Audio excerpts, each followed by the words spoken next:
Okay,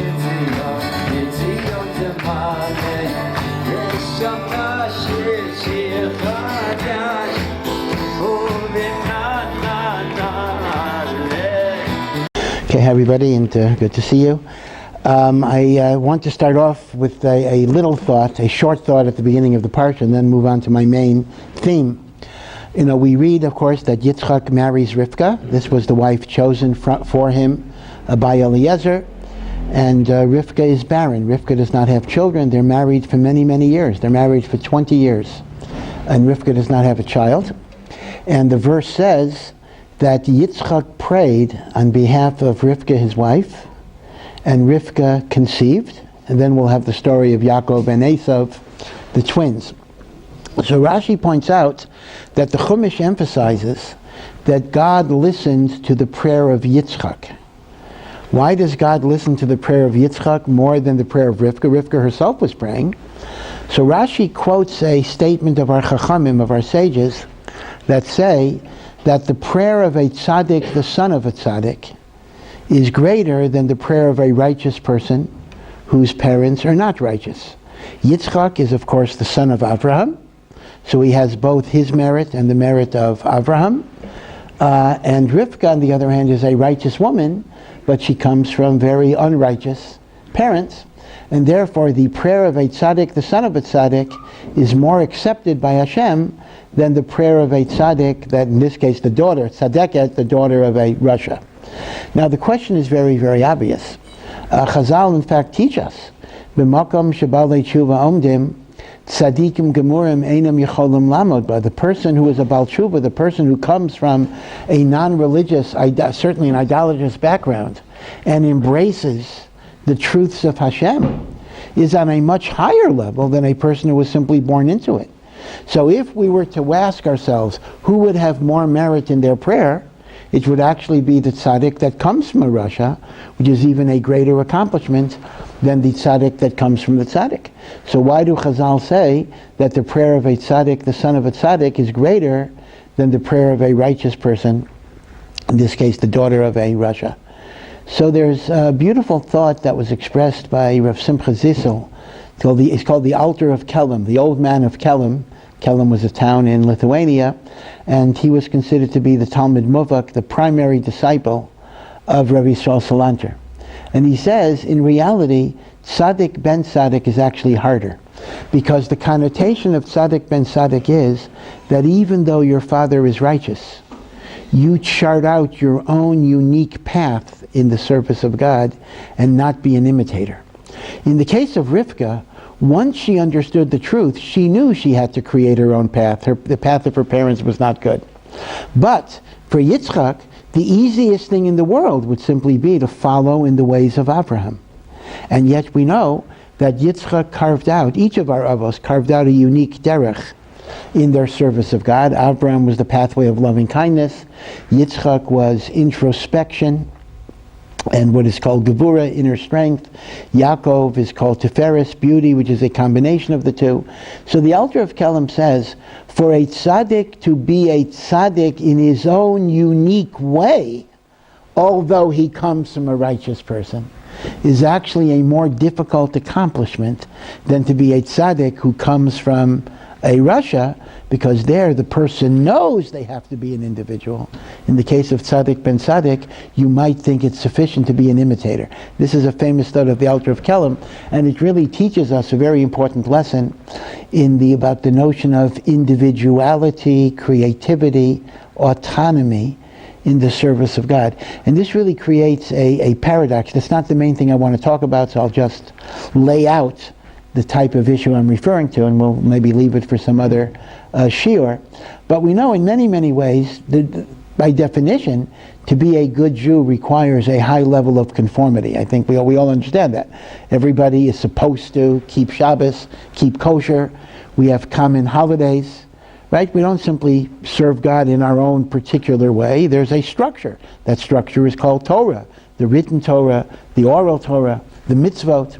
So to be a Jew means to conform to the set of rules that is called the Torah.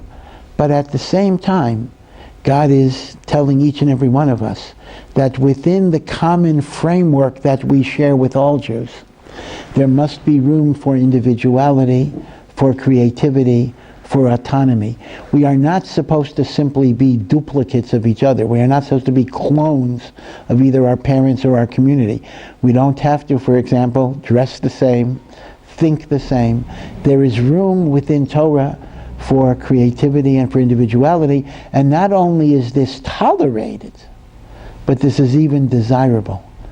This is, the Medrash makes the point that the beauty of a garden for most people is the different types of colors and flowers that you have. A garden that only had a single type of rose might be beautiful, but for most people it doesn't have the beauty of the different colors. And that is why, by the way, I'm getting ahead of myself a little bit, that's why tribes are so important.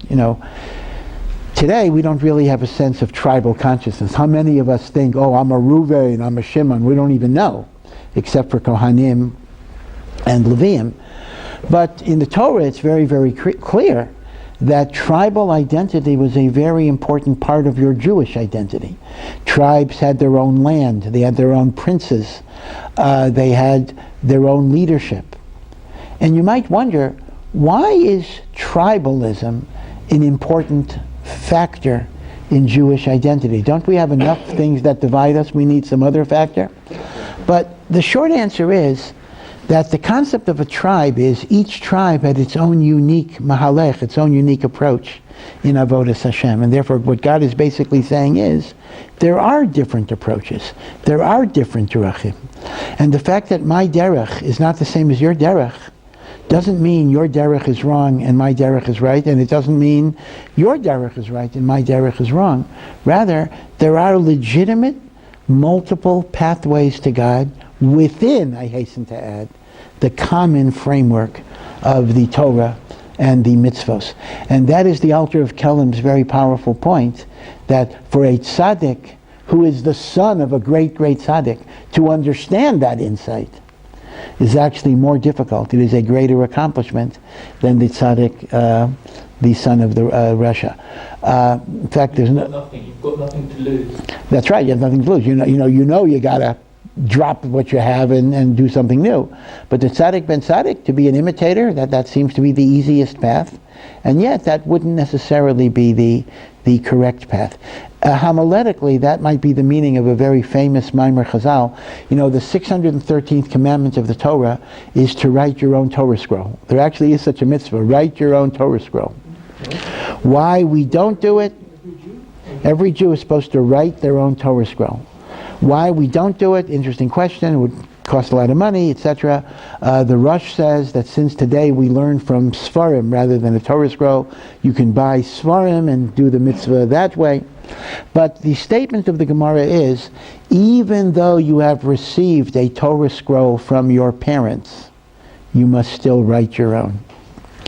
And at least metaphorically, that's a very powerful message, because what that's saying is, my parents, even if my parents did teach me the Torah, they gave me a tradition, they gave me a Masorah, they gave me something which is a very, very good foundation, if that was the case.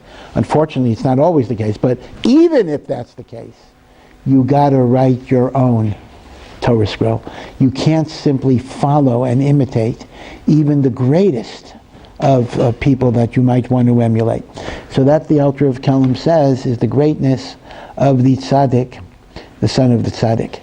And that's something that we have to remember in our own Avodas Hashem. And one of the greatest challenges, really, of living a religious life is how to retain and nurture my individuality within a context of community and conformity and adherence to mitzvot, which indeed is the sine qua non. It's the indispensable element of how we serve HaKadosh Baruch Hu. It's a challenge, because you understand, if you emphasize individuality to its furthest degree, then you might as well throw out the Torah. Then you don't have a religion anymore. Every person is marching to their own drummer.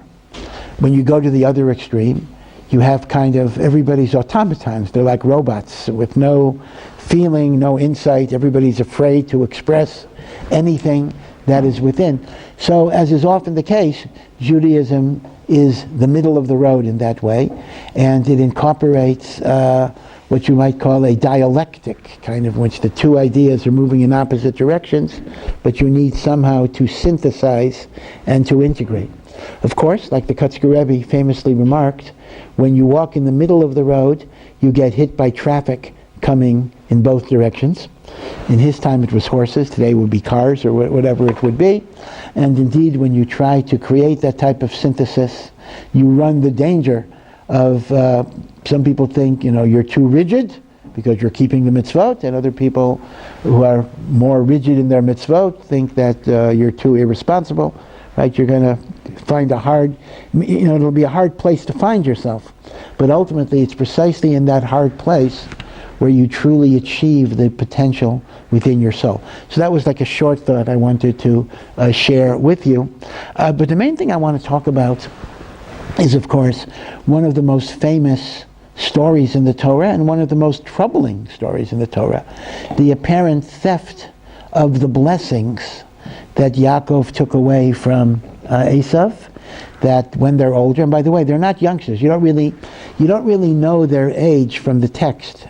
But if you follow the very, very complicated rabbinic chronology that Rashi lays out, and I'm not going to go over the details of that chronology, it actually turns out that Yaakov and Esav, who are twins, are 60 years old at the time of the blessing. So you're not talking about little children at this point.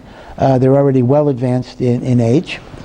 And Yaakov, of course, is not yet married, which is interesting. Yaakov became a married man at a kind of an older age.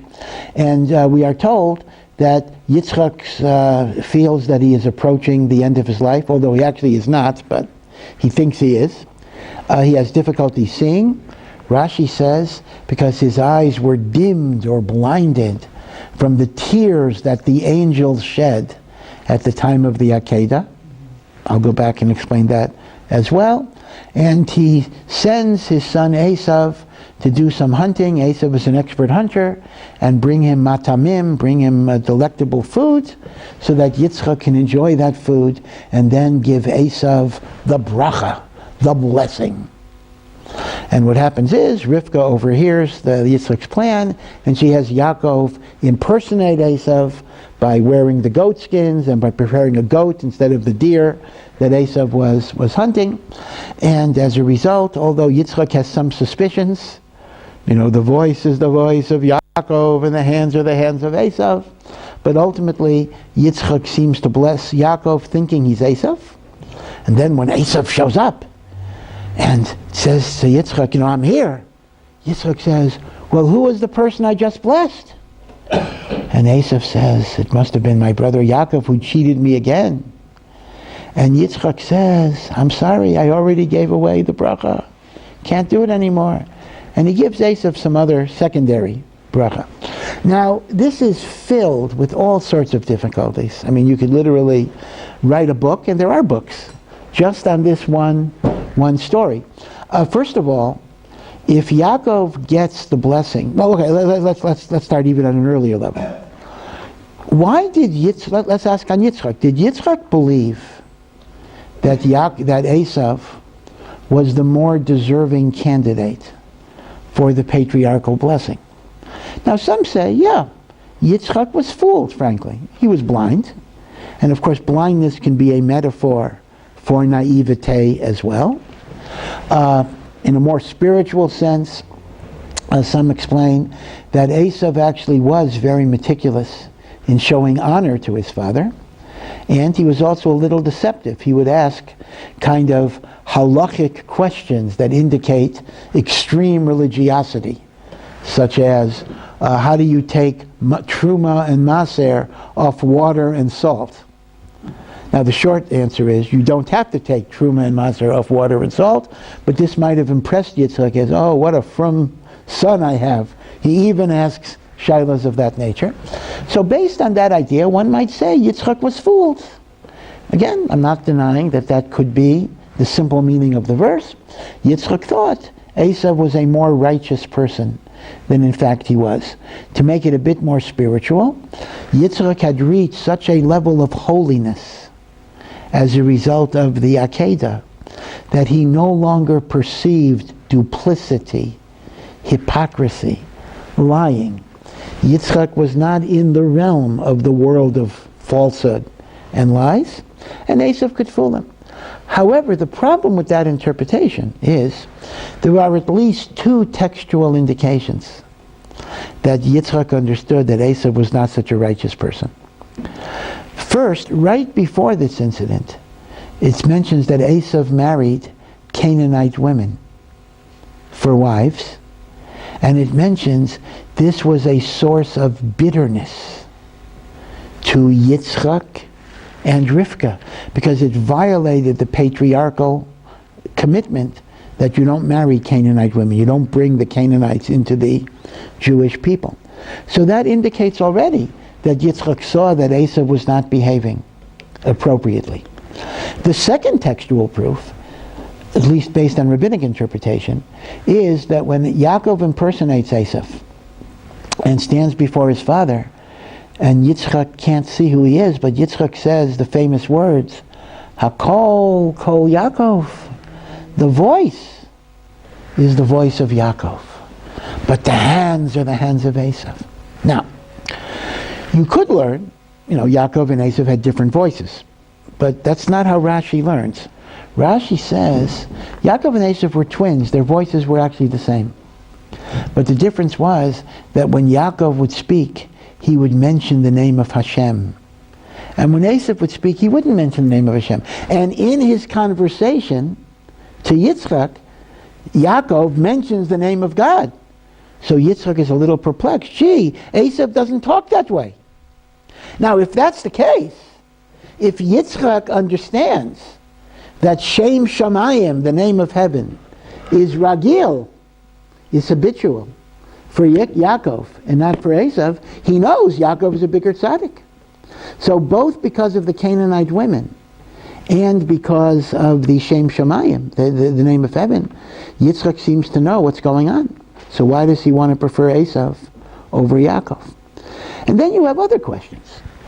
If Yitzchak intended to bless Esav, if he thought he was blessing Esav, and it turns out that it's Yaakov standing in front of him, this is not a magic spell. It would appear that the efficacy of a bracha of a tzaddik, to whatever degree that exists, but obviously it does exist, depends on the intention of who is the person that tzaddik intends to bless.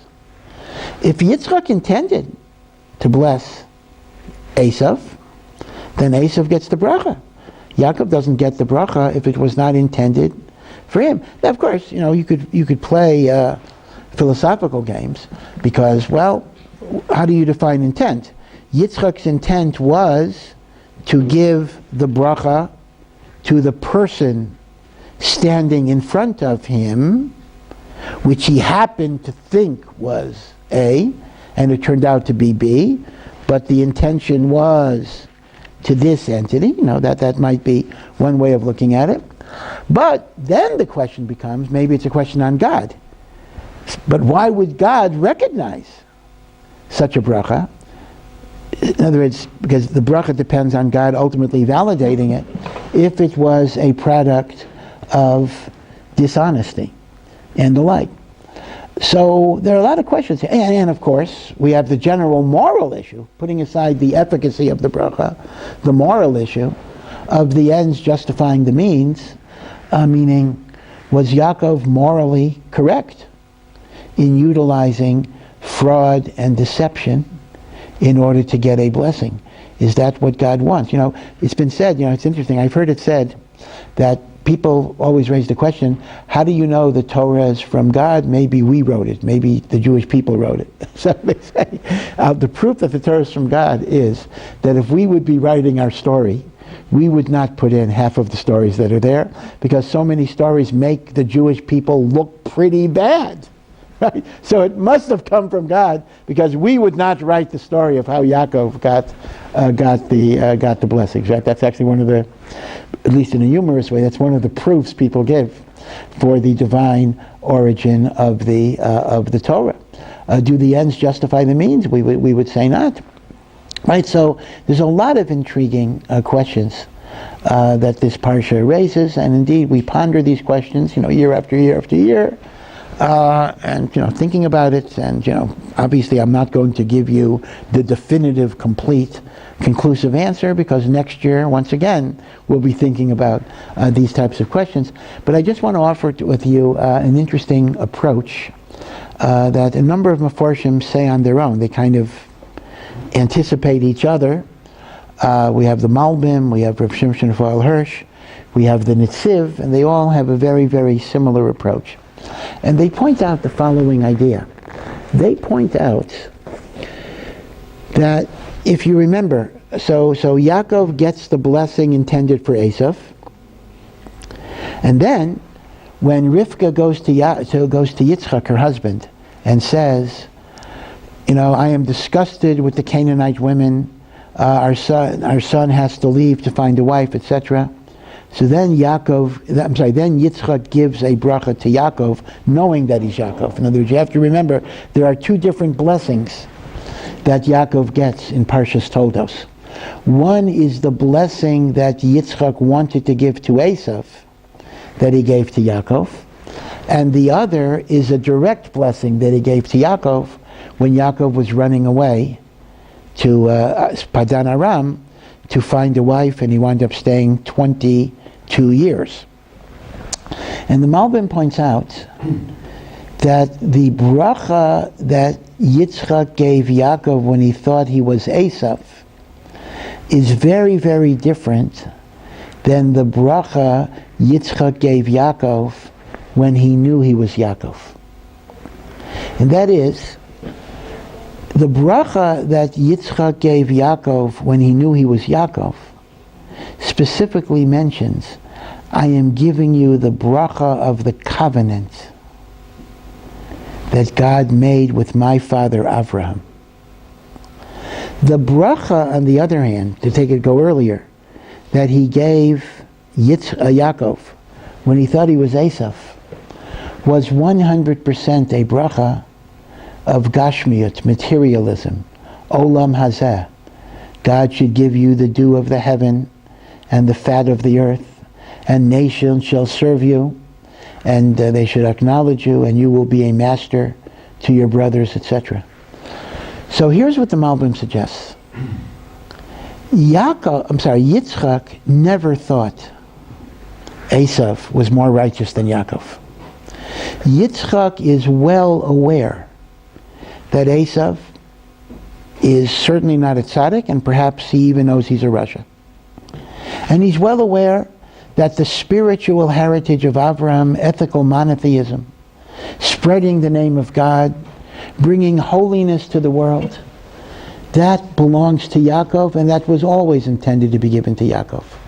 There was never a hava mina, there was never a supposition that what's called the birchas avos, the continuity of the covenant to Avraham, would have gone to Esav. But what's Yitzchak's thinking? Yitzchak imagines a division of labor here, because here is the point. Let's go back to when Yaakov and Esav were born. And the Torah says from a very young age, well, according to one medrash, even in the womb, when they walked by a house of idolatry, Esav was fighting to get out. When they walked by a study hall, the yeshiva, I don't know how many yeshivas there were. Okay, that's another question. Yaakov wants to get out, etc. But certainly from the time that they were very young, they had different personalities. Esav was a hunter. Yaakov was a dweller of tents, which is understood as thinking about Torah, whatever that means exactly, spirituality, thinking about God. And the language of the pasuk is Vayigdalu haniarim. The young boys grew up, or they were growing up, and Esav became a hunter, a man of the field, and Yaakov became a dweller in the tents. Rav Shimshon of Al-Hirsch makes an observation that I sometimes get in trouble for saying because it seems to be a criticism of the parenting style of the Avos. But I always have to add that it's Rav Hirsch, it's not me that says such a thing. Rav Hirsch says, you know why Esav became the hunter and Yaakov became the scholar? Because V'yigdalu Ha'arim, Yitzchak and Rivka tried to raise them the same and did not pay attention to their individual personalities. In other words, you have your two boys, you stick them in the Beis HaMedrash, and you say you have to learn 12 hours a day. But Esav needed to play basketball. Esav needed to run. Esav needed freedom. Esav too had many talents that could have been dedicated to the service of God. He had energy. He was a person who got things done. That could have been harnessed. That could have been encouraged. That could have been strengthened. But Yitzchak and Rivka directed Yaakov and Esav in the same path. When you try, this is what Rav Hirsch says, when you try to make an Esav a Yaakov, not only will you not get a Yaakov out of him, you won't even get the Esav that he could have become. Rav Hirsch says the astonishing proposition that Esav became a Russia, at least in part, because Yitzchak and Rivka were trying to force him into a mold that was not mat'im. It was not fitting for his particular personality. Shlomo HaMelech says in the book of Proverbs, Chanoch lenar al pi darko. You must train a child according to their way. And the Vilna Gaon explains, every person has their own unique personality. And you must devise an educational regimen that fits the particular personality of the child. Because then you can take all of that personality and direct it towards positive and constructive channels, instead of trying to crush him or suppress him, in which case what you will have is bitterness and rebellion that will eventually emerge. There's a story they tell in the special education community. It's not a Torah story, but I remember seeing it years and years ago. I don't remember all the details. It was about a school for animals, that the animals decided to create a school, and which had all the different talents that animals have: running, swimming, tree climbing, etc. And it turned out that the squirrel was an excellent tree climber, but didn't do too well in swimming. And some other animal was an excellent swimmer, but he couldn't climb a tree. In other words, each one was deficient. But because there was a mandatory standardized curriculum, they forced the squirrel to learn how to swim, and they pushed it and pushed it and pushed it. So by the end of the year, the squirrel could no longer climb trees that well. It was a mediocre tree climber, mediocre swimmer, but it lost that which made it exceptional. And that is actually a mashal for what educational systems do. We take people who have great potential for excellence in some areas, and through the process of standardization, we almost beat out that excellence to make you a mediocrity in everything. Now, one might argue, again, I don't want to get into that, one might argue, well, maybe that's a necessary evil, because if somebody only has one particular talent, maybe that's not enough to carry them through life. Maybe you need to be mediocre in a lot of areas. Maybe. On the other hand, you could see how that could squash a person's spirit, take away their excitement. We are pre-programmed to want to learn. Think about this. Think about what a newborn child learns in terms of language, in terms of movement, in terms of looking around, taking everything in. It's phenomenal. Because we are hardwired. Hashem made us so we want to take in things. So what happens? How come by the time a kid even gets to first grade already, second grade, third grade, fourth grade, whatever, at some point, it kicks in, no longer exciting, no longer interesting. For many, not some people manage to do okay. Something happens. And part of what happens is that when somebody is repeatedly squashed, when you repeatedly break their spirit over and over again, even if it's not abuse, I'm not referring, God forbid, to abuse. I'm referring just the routinization of education and life. That can really just take out the enthusiasm. So going back to Yaakov and Esav, you'll see how this will tie into everything. Rav Hirsch says the critical mistake was not recognizing that Esav had a different personality than Yaakov. They're twins, yeah, but they look very different. And the fact that they look very different also means their personalities are very different. And vayigdalu, but to treat them as the same means Esav never became the righteous person that Esav could have become. So now, let's fast forward more than a half century later. Now, Yitzchak feels he's approaching the end of his life. And Yitzchak knows that Esav didn't turn out to be the righteous person that Yitzchak hoped. But Yitzchak loves Esav. Right? Kind of like Queen Elizabeth loves Prince Andrew, in spite of everything that's going on. Right? Same thing. Yitzchak loves Esav. And Yitzchak is seeking to give Esav something that Esav could hold on to. He knows Esav is not going to be the Talmid Chacham, Esav is not going to be the Tzaddik, and that's why the blessing for the continuity of Abraham was always going to be given to Yaakov. But here is what Yitzchak's thinking process is. Later we're going to find, once you have the tribes, Yisachar, Zevulun. Right? So Yisachar were the tribe of scholars, Talmidei Chachamim. Zevulun engaged in commerce and supported Yisachar.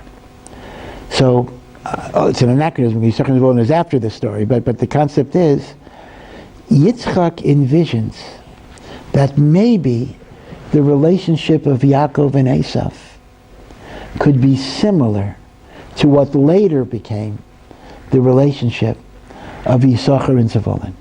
Esav is not a man of study. He's not a man of contemplation. He's not a man of spiritual introspection. But Esav is a doer. Esav is an activist. Esav is high energy. Esav is a go-getter. So, what Yitzchak is thinking is, so maybe I'll give the bracha of Eretz Yisrael, the fertility, the rulership, the government, whenever that would become manifest. I'll give it to Esav. And that frees Yaakov to be involved in prayer, in study, in meditation, in spreading godliness in the world. And that will be good for Yaakov and good for Esav. It'll free Yaakov from the distractions and the potential corruption, because political power, as we know, can corrupt even righteous people. And it'll give Esav some avenue where he can use his talents in a good way. And that's even the story about hunting. Why is it so important that Yitzchak gets some venison before he gives the bracha? Because he wants to show Esav, I know you're a hunter. I know you're not going to be sitting and doing daf yomi. But you can use your hunting to honor your father. You can do your hunting to do mitzvahs, to do good things. So Yitzchak is not naive. Yitzchak is making a calculation. This is my last chance to give my other son a chance for redemption. Yaakov gets what's called the bracha of the avos. But for Esav, I will give the bracha of Eilam Hazeh, which would mean specifically Eretz Yisrael and the like. And he will use his resources to help Yaakov. And that would be a good thing for both Yaakov and for Esav. So this is a very noble calculation. This is not a naive calculation. And in effect, this would be trying to undo the damage of Vayigdalu HaNa'arim. If the damage of raising them both the same many years before was not being attuned to the individuality of Esav. This is an attempt to rectify that by recognizing Esav has a different tafkid, a different role, a different function. So, sounds good. What does Rivka understand that Yitzchak doesn't understand? She understands too little, too late. If we would have done this 50 years ago, yeah, perhaps that would have made the difference. But at this point, Esav is not going to use his resources for the benefit of Yaakov. Esav will use his power to oppress Yaakov. And as a result, it's better that Yaakov be given the bracha of Eretz Yisrael, etc., because Esav is not going to use it in a good way. In fact, Rav Hirsch goes on and says the following, that he wants to say, he even wants to go further, and he wants to say that Yaakov didn't even fully deceive his father. Because after all, number one, if Yaakov wants to deceive his father, why does he speak like Yaakov? It's kind of it's almost as if Yaakov wants to be caught.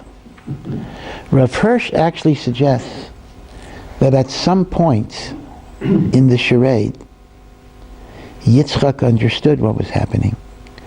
And what Yaakov is trying to communicate to Yitzchak is, you think I can't handle the physical and political part of living in this world.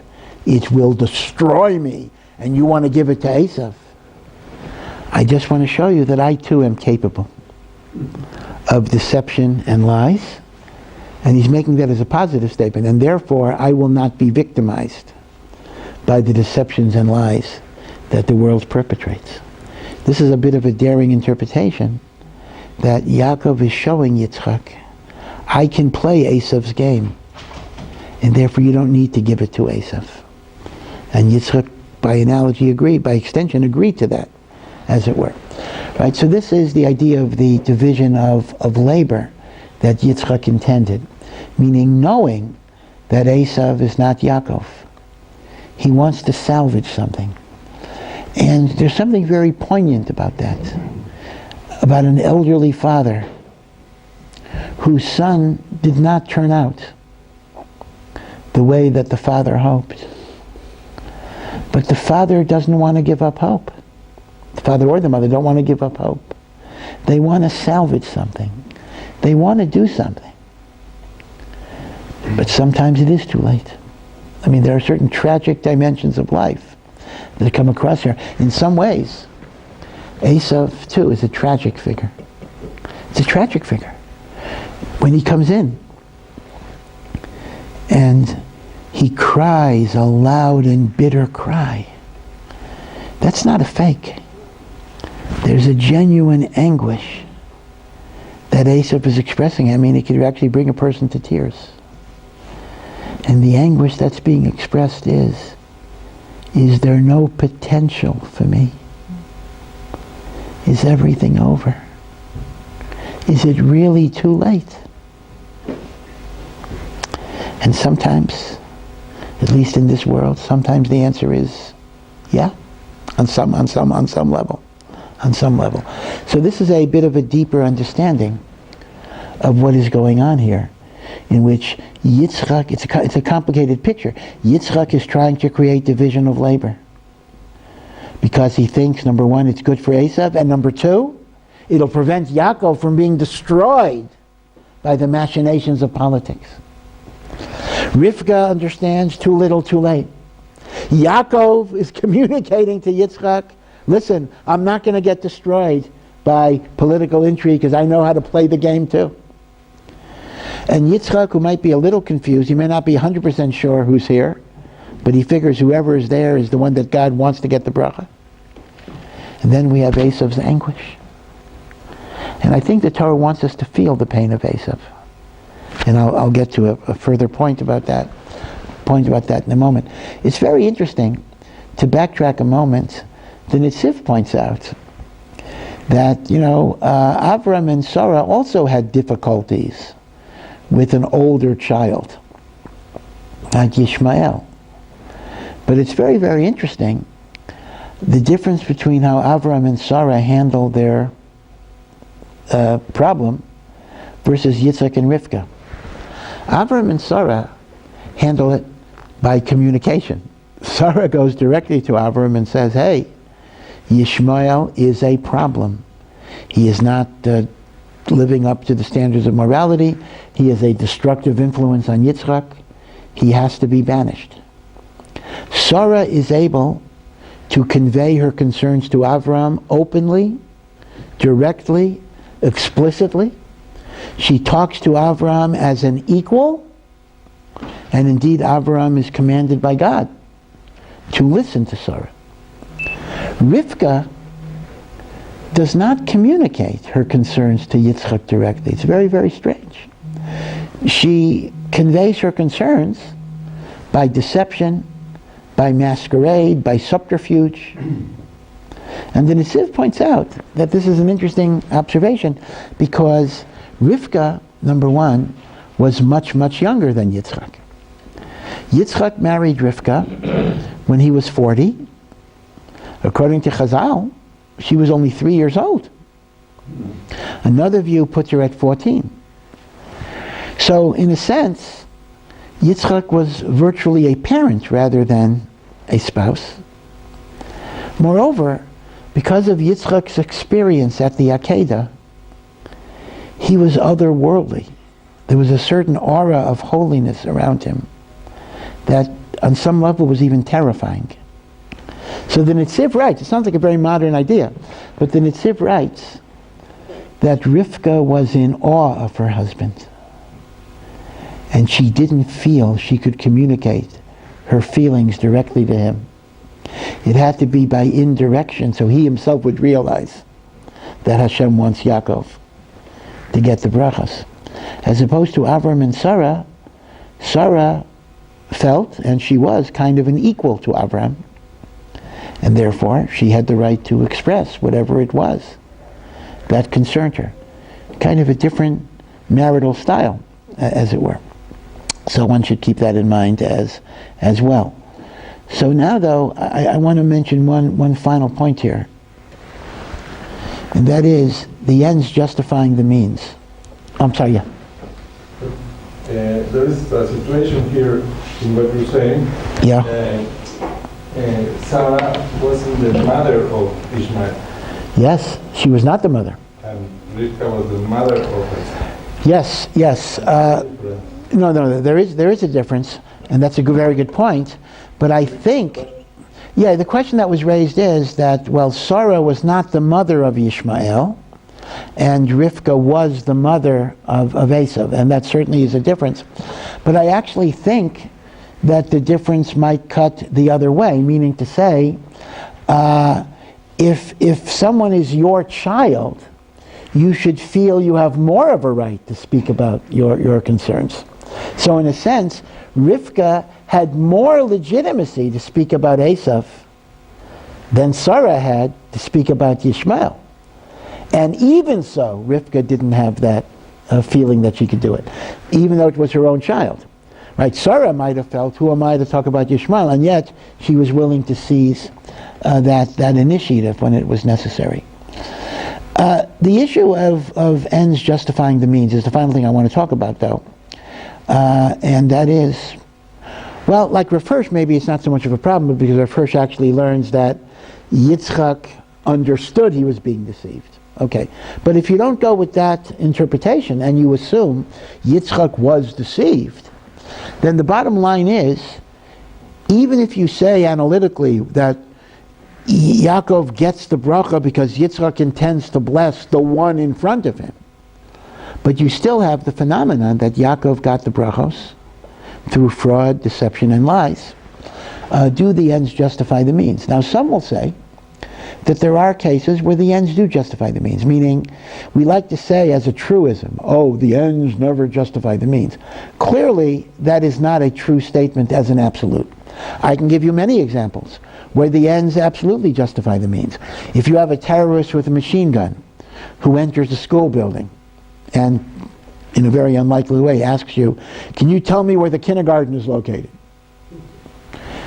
there's no question that if you can't disarm him, you lie and direct him to an empty room or whatever it is.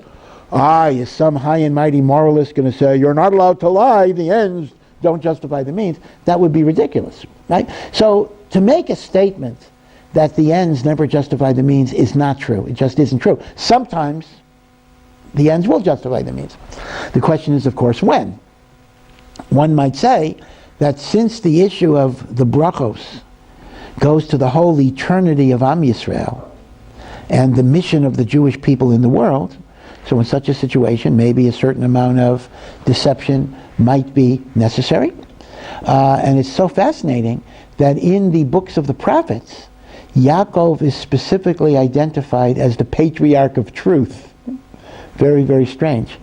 That Avram is the patriarch of loving kindness, and Yitzchak is the patriarch of pachad, of reverence for God, and Yaakov is the man of truth. Pretty odd. If we called Yaakov righteous, scholarly, learned, devoted, okay, I could accept all of that. The man of truth, the one thing we know about Yaakov is that he engaged in deception at least 3 times. The way he got the birthright from Esav, and the way he gets the blessings from Yitzchak. And then with Lavan, at least there's some shenanigans about getting the sheep born a certain way. So Yaakov seems to be involved in all sorts of tricks in various ways. And yet he is fundamentally called a man of truth because the Torah is indicating that in each of these cases there was some paramount necessity, meaning it wasn't that he simply enjoyed lying, but there was some overarching reason that had to be met. We don't always know what it is, but in this case, the future of Am Yisrael depended on it, so that's the way it goes. And yet, the Medrash makes a very powerful point. There's actually a philosopher, Sissela Bach. The reason I know it, that her husband was the longtime president of Harvard University, Derek Bach, and Sissela is a professor. I don't know if she's still alive. I'm not sure. But she wrote kind of almost the definitive modern philosophical work on lying. She must be a very honest person because she really takes a very strong position about lying. And she discusses philosophically when is lying justifiable, and these types of examples I gave you. The terrorist asks you where the kids are. Lying is not only permitted but even necessary at some points.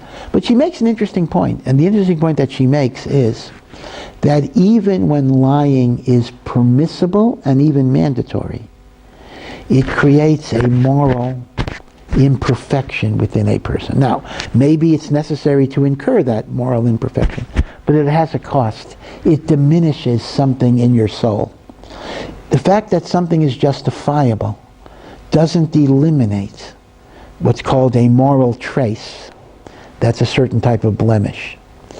An example might be, you kill people in time of war because they're the enemy, because they're terrorists. You're doing a very important thing.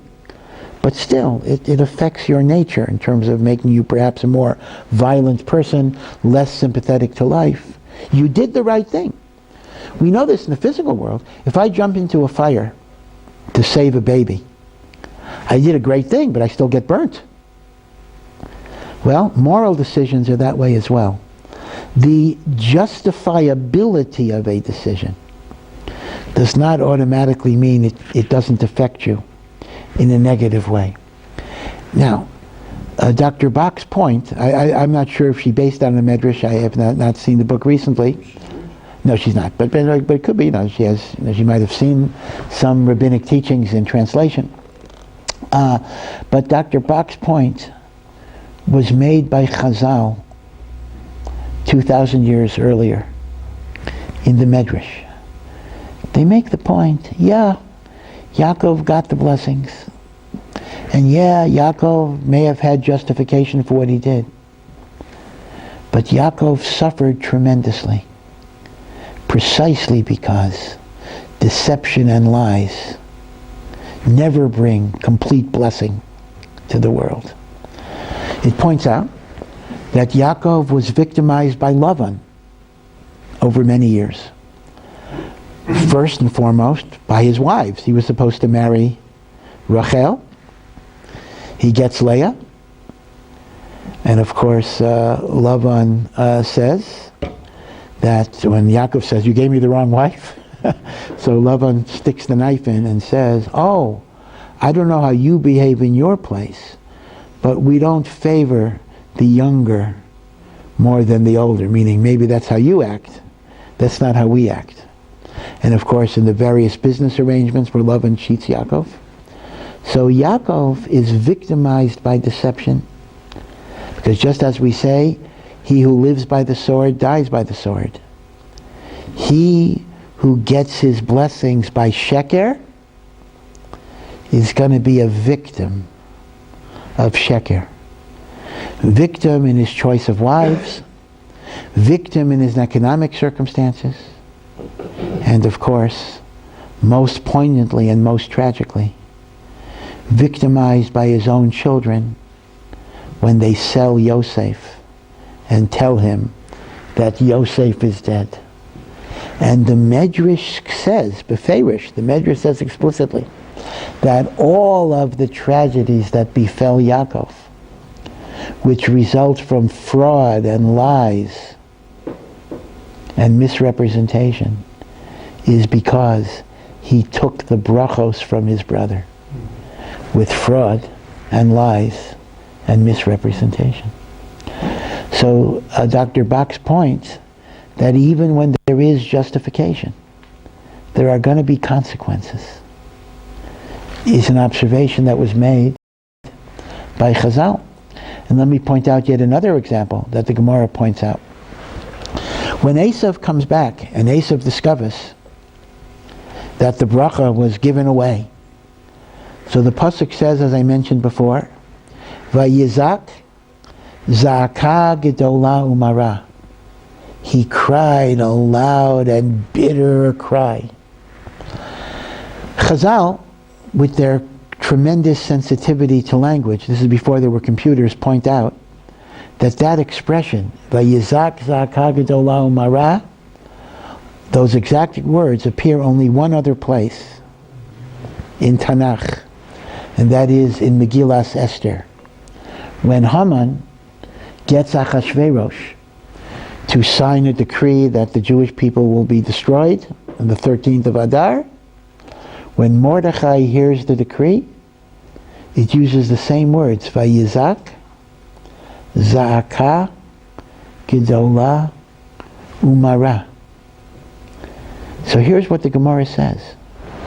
Because Yaakov's behavior made Esav experience the bitterness of that cry, the descendant of Esav, Haman, because Haman is from Amalek, Amalek is a descendant of Esav, will cause that same response to Mordechai, who is a descendant, of course, of Yaakov, right? Mordechai the Jew. Meaning, as they say, what comes around goes around, or what goes around, I always forget which order it is, but what goes around comes around, or vice versa. Meaning, if we engage in violence, we engage in fraud, we engage in lying, it comes back to bite us. And the fact that something was justifiable does not automatically protect you from the negative consequences. And that is kind of the story of what happened to Yaakov Avinu. So it's a remarkable point that Chazal were very uncomfortable with these brachos that Yaakov got. It had to be done. It had to be done, and the Torah, not the Torah, but the Nevi'im tell us that Yaakov intrinsically was a man of truth who did not want to engage in this behavior. And he made a tragic choice through his mother's instigation that type of behavior needed to take place, but it has its consequences. Now the practical lesson for us is that, we often make judgments that we need to do certain things that are morally questionable because we want to achieve a higher moral end. And sometimes that is a legitimate calculation. As I said, the statement that the ends never justify the means is not a true statement, as an absolute.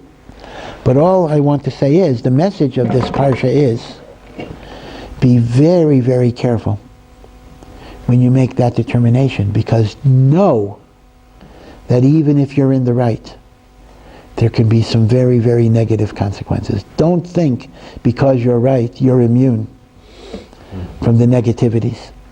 The negativities are still there, and therefore you got to think long and hard before you simply assume you can go ahead and do it. I'm sorry, yeah. Did Yaakov have any other choice? He could say the truth and he's asking for the blessing. Well, yeah. Apparently, and again, it's hard for us to know. Again, according to Rav Hirsch really doesn't fit this last part that I said.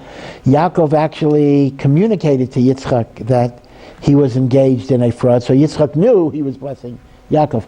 But if you don't accept Rav Hirsch, apparently Rivka convinced him. Remember, Yaakov said to Rivka, "How can I lie? I can't do it." And Rivka basically said, "You got to do it, and I will take the curse. I will take the punishment and the like." So apparently, it was understood that there was no other way of doing it. Didn't he actually say it as I, comma, Esav?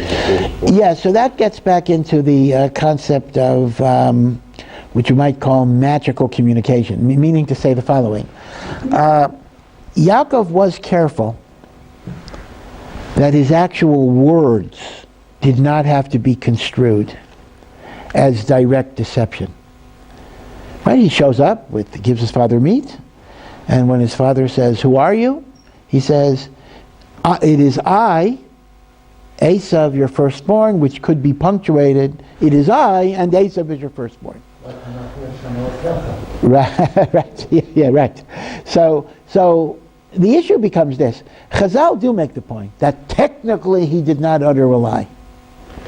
The question is, isn't the definition of a lie not so much the magical combination of syllables that you uttered, but what does the other person understand that you're saying?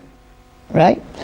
So I think you're right. There's one aspect of Chazal that are looking at lies as a very technical exercise, almost like a game. You said it a certain way, so you're okay. On the other hand, the other Chazal that I'm quoting, the Medrash indicates, Zelo Maspik, that's not enough. You fooled him, there's going to be consequences.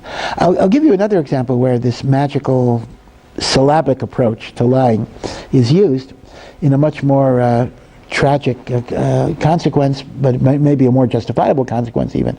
And that is in the Holocaust. There was a very interesting, unfortunately and all too real halachic shaila. Is a Jew allowed to impersonate a non-Jew in order to save their life? Right? Now, you're in Poland, you're in Nazi Germany. If you say you're a Jew, they're going to shoot you or put you in a concentration camp. But you can disguise yourself as a non-Jew. Now, halachically, why is there a problem here?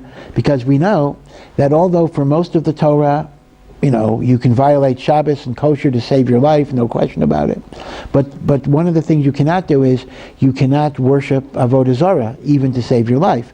Now the question is, if I say I'm a non-Jew, if I say I'm a Christian, I say I'm a Roman Catholic, is that the same as basically saying I acknowledge Yashka as my savior, and that is a profession of idolatry, assuming Christianity is idolatry? And if that's the case, even if it would save my life, I can't make that statement. Right? That was the question. The question now, it was a practical halachic question. Can a Jew impersonate a Christian? So one of the suggestions was that if you're asked verbally, you can say kein Yid. Now kein Yid in German means there's no Jew here. In Hebrew, kein Yid, yes, I'm a Jew. So the concept is the German will understand it as German, And you have a different intention. That's also going with the same idea of I am Esav, your firstborn, and the like. By the way, just as an aside, just to end here, the other halachic rationale, which is more encompassing, is impersonation is not the same as renunciation. Meaning the obligation to give up your life is when the persecutor knows you're Jewish and you are saying, I now want to become Christian. That is a renunciation of your Judaism.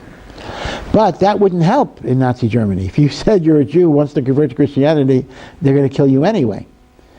Rather, what you're saying was you're impersonating a different identity. So many poskim say impersonating is not the same as renouncing.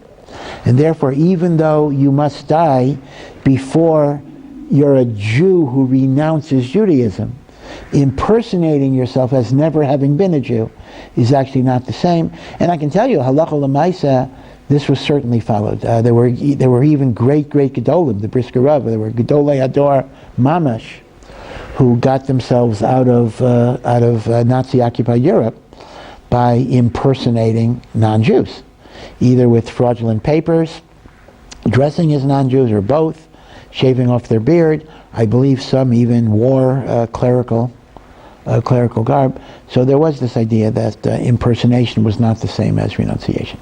Okay. All right, anyway, have a good week, and thank you. Take care.